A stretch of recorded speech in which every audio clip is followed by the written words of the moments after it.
The public opinion about Jennifer Lopez has taken a sharp turn, leaving her bewildered and scrambling to salvage her reputation. Despite pouring her resources into image repair, years of deceiving fans and plagiarizing fellow artists have caught up with her, leaving J.Lo in a precarious position. It's a situation she won't be able to buy her way out of. Let's delve into the details. Jennifer Lopez's plummeting reputation can be traced back to her actions throughout her career. Despite her fame in music and film, J.Lo's journey began on the set of the sketch comedy show In Living Color, where she showcased her talents as a dancer for 2 seasons, marking her entry into the entertainment industry. Undeniably, Lopez possesses remarkable dancing skills.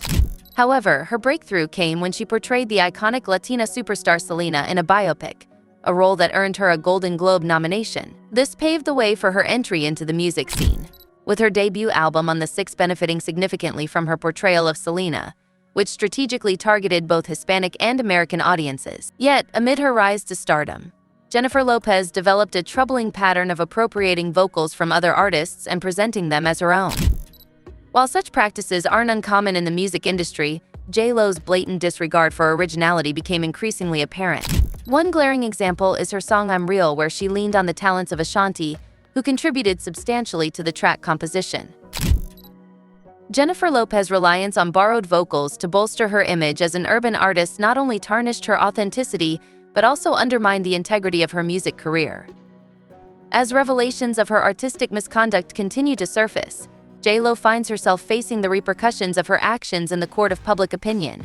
It's essential to clarify that Jennifer Lopez wasn't personally involved in the appropriation of ASHANTI work for her song I'm Real. The genesis of this controversy lies in a feud between Mariah Carey and her ex, Tommy Mottola, a prominent record executive. Learning of Carey's collaboration with Ja Rule, Mottola sought to replicate the sound for Lopez, viewing her as a competitive threat to Carey's career. The original song, created by Murder Inc. Records and performed by ASHANTI, belonged entirely to her. However, Lopez was directed to recreate it to undermine Carey's success. While this maneuver didn't achieve its intended goal of overshadowing Mariah, it did propel Lopez into the spotlight, with ASHANTI vocals heavily featured throughout the track, sparking criticism and backlash. Furthermore, Lopez faced additional controversy due to a line in the song involving her use of the N-word, leading to protests from outraged fans at one of her concerts in New York City. The success of I'm Real prompted further collaboration between Lopez and ASHANTI, with the latter providing vocals for another hit, Ain't It Funny?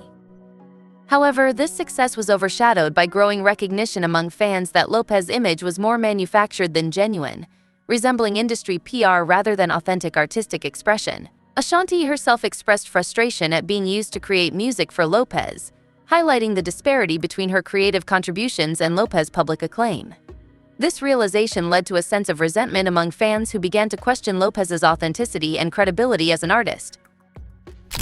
The spotlight on Jennifer Lopez's career trajectory often overlooks the significant contributions of artists like ASHANTI and NATASHA Ramos. While it wouldn't be fair to attribute Lopez's entire music career solely to a few songs featuring their vocals, their involvement played a pivotal role in shaping her success. One of Lopez's most iconic tracks, Jenny from the Block, aimed to bolster her street credibility and featured guest appearances to enhance her urban appeal. However, the original voice behind the single belonged to NATASHA Ramos, whose demo provided the foundation for the track.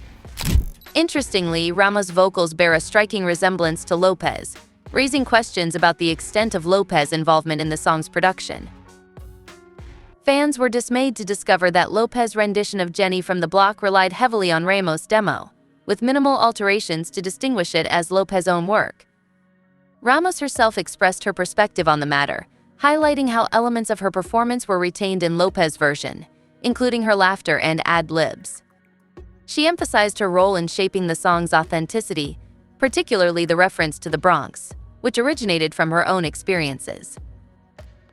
While Lopez faces criticism and scrutiny over her handling of artistic credits, it's essential to consider perspectives like Ramos, whose voice and experiences contributed significantly to Lopez's rise to fame. As the debate surrounding Lopez's authenticity continues, Ramos' insights shed light on the complex dynamics at play within the music industry. The comparisons drawn between Jennifer Lopez's situation and the infamous Milli Vanilli scandal certainly resonate, highlighting the parallels in the revelation of deceptive practices within the music industry. While Milli Vanilli faced exposure for lip-syncing their vocals, Lopez's controversy revolves around her reliance on other artists' vocals without proper credit or acknowledgement. NATASHA Ramos' role in providing vocals for Lopez songs underscores the exploitation and disparity within the industry, as she struggled to make ends meet while Lopez garnered acclaim for her work.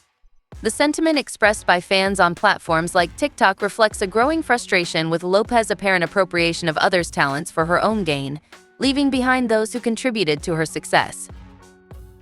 The case of Ride or Die, a song originally intended for Brandy but ultimately claimed by Lopez for her album, further illustrates Lopez's pattern of utilizing other artists' work to fill gaps in her own recordings. This recurring excuse of not finding time to record vocals raises questions about Lopez's commitment to her craft and authenticity as an artist.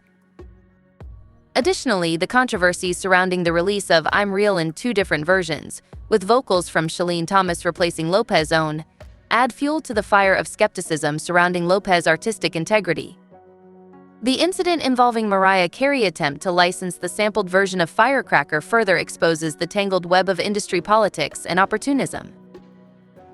Ultimately, these revelations contribute to a broader sentiment of disillusionment among fans, who feel that Lopez's success may be built on shaky foundations of borrowed talent and manufactured authenticity.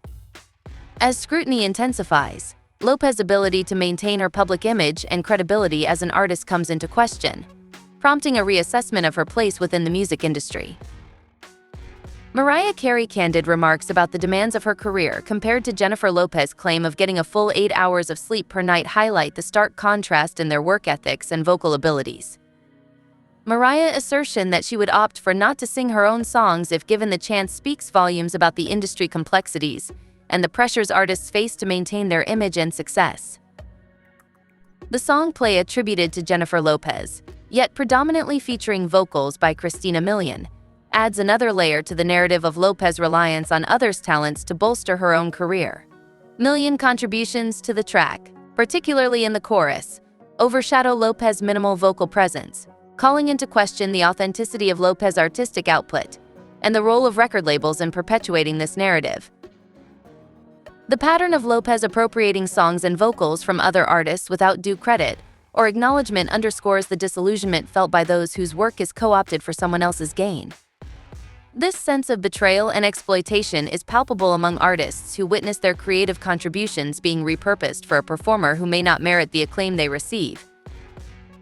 In light of these revelations, it's understandable why fans and even concertgoers like your ex-boyfriend mother may feel disappointed by the discrepancy between Lopez's perceived talent and the reality of her music career. As discussions about Lopez's authenticity and credibility continue, it's essential to consider the perspectives of those directly affected by her actions and the broader implications for the music industry as a whole.